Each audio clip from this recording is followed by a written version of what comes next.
Hola, ¿qué tal? Bienvenidos a una edición más de Red Nayarit Televisión. Comenzamos.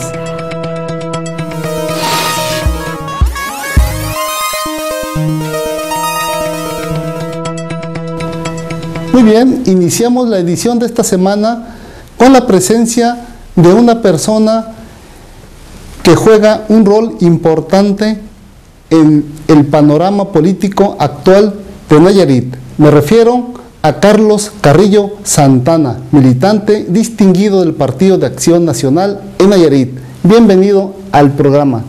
Muchas gracias, Héctor, por esta invitación a tu espacio. Tengo conocimiento de que es un espacio muy visitado por los jóvenes y los adultos, entonces muy complacido de estar aquí con ustedes. Muy bien, y yo le agradezco también obviamente su visita. Nos interesa mucho las opiniones que pueda expresar, sobre todo en el ambiente electoral actual en Nayarit. Usted es un miembro prominente del Partido de Acción Nacional, alguien que en un momento dado y cuando se generen las condiciones pues que marca la ley, pudiera ser un candidato por parte del Partido Acción Nacional en Nayarit. Muy bien, la primera pregunta se la hago en este sentido. El proceso electoral en Nayarit inició el 7 de enero, cuando ya se instala el Consejo Estatal Electoral. Ahí ya da inicio formalmente, legalmente el proceso electoral. Hay un plazo también para la presentación de convenios de alianzas, ya se hicieron las alianzas, ya se presentaron. Entonces, la pregunta es la siguiente: ¿qué caso tiene para el Partido Acción Nacional en Nayarit hacer una gran movilización, conjuntar cuadros políticos, tener distinguidos militantes candidateables que en un momento dado tengan rentabilidad electoral, ir fortaleciendo esa rentabilidad electoral, esa penetración en los sectores sociales de Nayarit? Si en un momento dado esa alianza que ya se presentó ante el Instituto Estatal Electoral por parte del PAN y del PRD, de que desconozco los términos, desconozco cuáles son los términos de ese convenio, pero que voy a especular, que dijeran en un momento dado que el PRD es quien va a poner al candidato al gobernador y al PAN le vamos a dejar que proponga el candidato a la presidencia municipal de Tepic, por citar un ejemplo, ¿no? Entonces, ¿en dónde quedaría todo ese trabajo? ¿No sería en vano, señor? Muy bien, Nato, pues creo que es una pregunta interesante y más para que la ciudadanía del Estado de Nayarit pueda estar informada debidamente de cómo es que va este proceso. Y como tú bien lo comentas, efectivamente el proceso electoral arranca en términos de la ley, en términos del calendario electoral. Se registra una coalición en tiempo, en forma, y que en origen esta coalición se le denominaba Nayarit nos une, que todos ustedes saben que este lema finalmente no quedó, en virtud de que otro partido político la registró con unas horas antes. Sin embargo, la coalición, el acuerdo de coalición está perfectamente registrado ante el Consejo Estatal Electoral del Instituto Estatal Electoral, ¿no?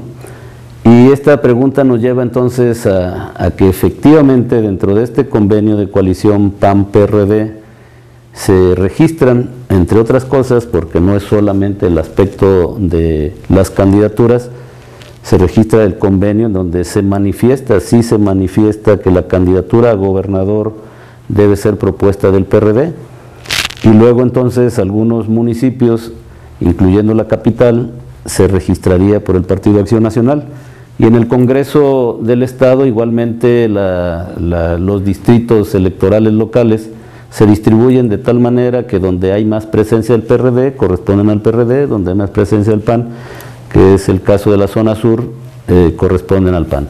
Entonces están muy bien definidas cuáles son las candidaturas para el PRD, para el PAN, incluyendo no solamente la candidatura a gobernador, a diputados, a presidentes municipales, sino inclusive las propias regidurías y sindicaturas. Este es un acuerdo que se construyó por mucho tiempo en virtud pues de un análisis que estuvo haciendo tanto la dirigencia estatal del PRD como la del Partido Acción Nacional, y en ese sentido estuvieron explorando pues cómo construir esta grande alianza. Y lo más importante, Héctor, es que se construyó la alianza.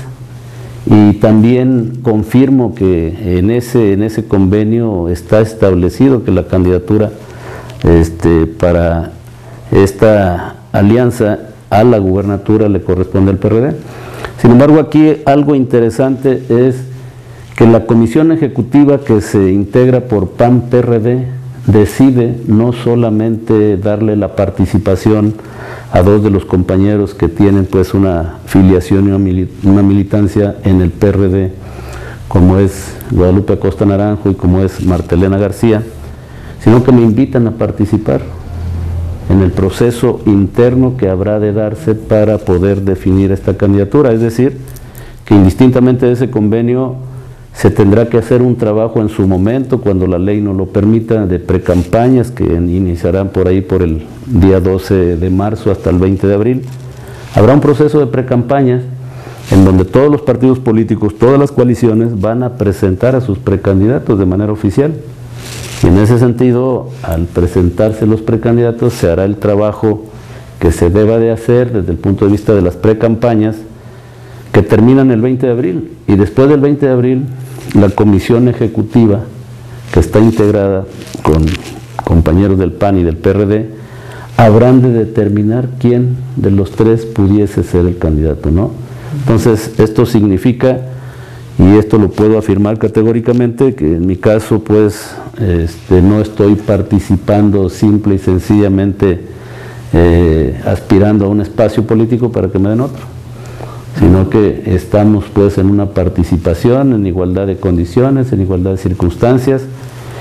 Este fin de semana, por ejemplo, estuvimos en el puerto de San Blas el día sábado, y el día de ayer estuvimos en Santiago Ixcuintla, en asambleas donde estuvimos haciendo presencia conjuntamente con el propósito de participar en lo que esta comisión ejecutiva está preparando desde ahora, que son trabajos pues a través de foros para poder integrar la plataforma electoral, que también en su momento se tendrá que registrar. Entonces, confirmo, mi participación no obedece, como dicen pues en términos claros, a engordarle el caldo a nadie. Tengo una participación muy consciente y muy convencida de lo que debe ser el trabajo político en el estado de Nayarit, ¿no? Muy bien, muchas gracias.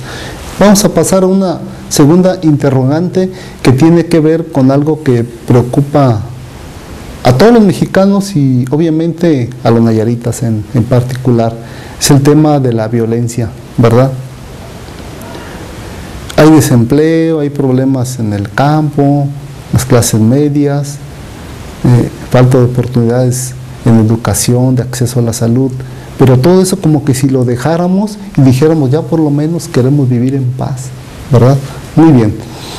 En esos términos, cuando se proponen esas alianzas electorales, quienes critican ese tipo de convenios señalan que es eso, una alianza electoral, pero que a nivel gobierno no va a haber, digamos, un esquema, un proyecto claro para gobernar, si gana una alianza y más entre el PAN y el PRD.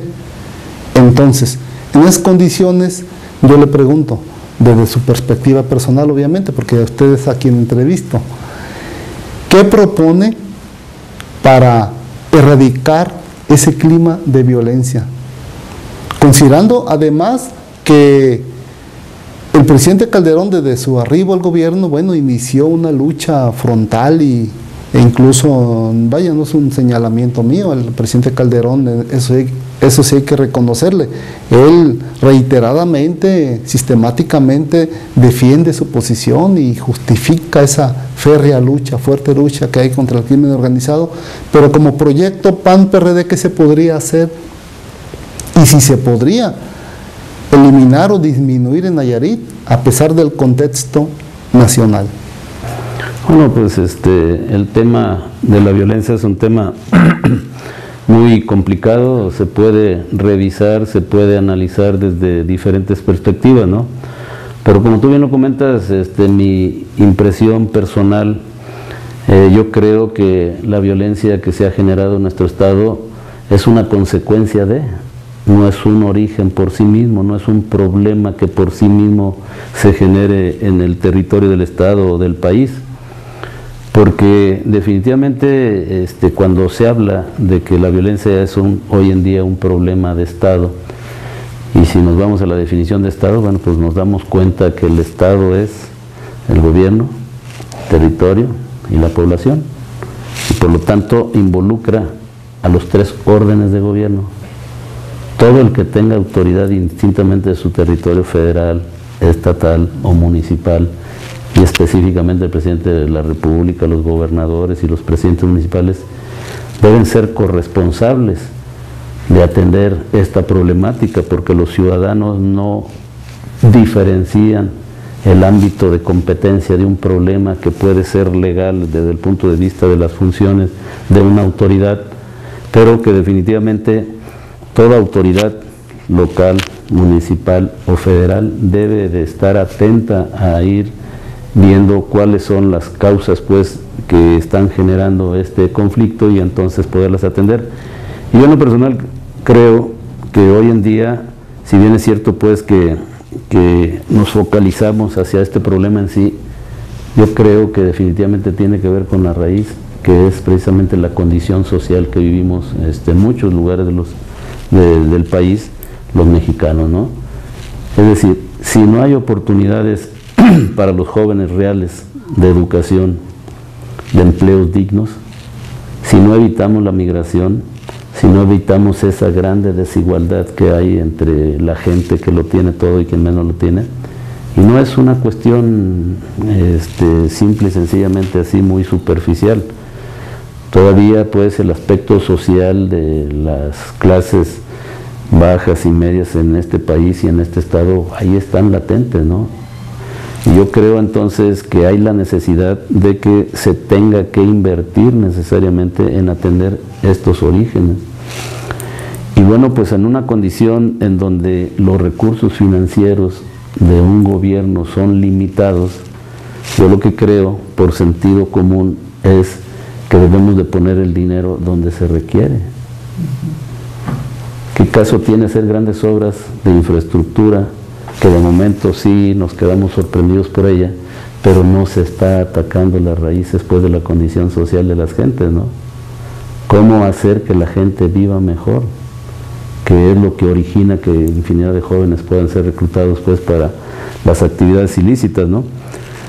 Y es como cuando tu caso, de tu familia, de mi familia, que cuando hay recursos, pues podemos a lo mejor cambiar el televisor, cambiar el refrigerador o hasta el auto o cambiar de casa inclusive, con el propósito de mejorar. Pero si no hay recursos, entonces tienen que atender las necesidades básicas pues de alimentación, de salud, de educación. Entonces yo creo que aquí es como desde el gobierno del estado ir colocando los recursos que se tengan precisamente para atender las prioridades. Y por los rezagos que traemos, si nos vamos a tardar 6 años, 12 años o 18 años para poder ir equilibrando las cosas, en ese propósito debemos de estar cada minuto de la administración estatal. Yo creo entonces que no se trata pues de grandes soluciones ni de grandes programas, sí de tener la sensibilidad pues para ir atendiendo las necesidades básicas de la gente y que la gente entonces tenga esas oportunidades. Y me refiero muy particularmente a los jóvenes, porque es a partir de ellos como puede irse transformando este fenómeno social, ¿no? Ya no es cuestión solamente de policías, es como si quisiéramos comparar que para tener la ciudad capital limpia, pues contrataron más barrenderos, hacer otra brigada de barrenderos como las que se tienen hoy en día, ¿no? Yo creo que las ciudades se mantienen limpias en la medida que el ciudadano no las ensucie. Entonces, el caso de la seguridad pública no puede ser que contratando más y más policías cada día podamos tener la seguridad pública cuando no estamos atendiendo las verdaderas raíces de la extrema pobreza, ¿no? Pues yo creo que desde mi perspectiva, por ahí se tiene que trabajar, ¿no? Muy bien, señor. Muchas gracias. Hacemos una pausa y continuamos con esta interesante entrevista con Carlos Carrillo Santana.